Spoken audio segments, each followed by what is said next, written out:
Teenagers in North Carolina could soon face tougher penalties for committing certain kinds of crimes. Lawmakers passed a bill this week to have 16 and 17-year-olds charged with violent crimes to be treated as adults in the court system. WECT's Zach Solon is live outside the Juvenile Justice Center in New Hanover County. Zach, while the district attorney says the law would help to hold criminals accountable, not every lawmaker is on board.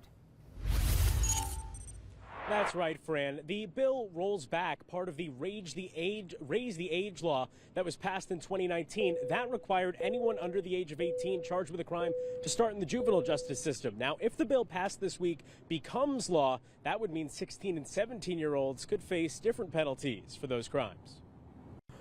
A bill passed by the North Carolina General Assembly this week says any 16 or 17-year-old charged with a violent crime would automatically be considered an adult in the eyes of the law.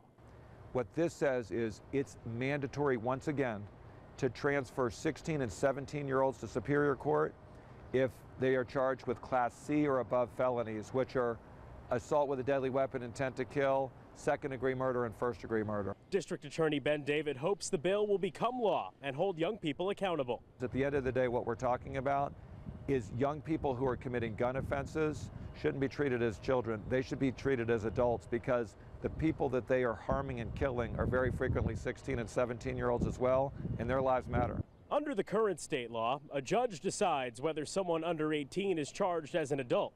Representative Deb Butler voted against the bill and says it should stay that way. Teenagers are not adults, and they don't have the mental capacity of an adult. They're impetuous, they're impulsive, they do rash things, and the best place to treat a juvenile is in the juvenile court system. She says the current law allows for a better path forward. The juvenile justice system tailors itself to the unique needs of young people. And again, we know if people get into the adult correctional facilities, they don't fare well. But David says it's crucial as gun violence continues across the state. This is putting prosecutors back in charge of protecting their community and making juveniles answer for adult crimes when they're using guns in the commission of those crimes.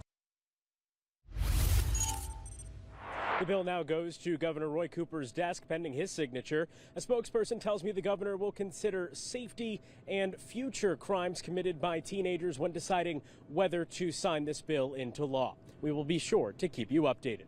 Reporting in New Hanover County, Zach Solon, WECT News.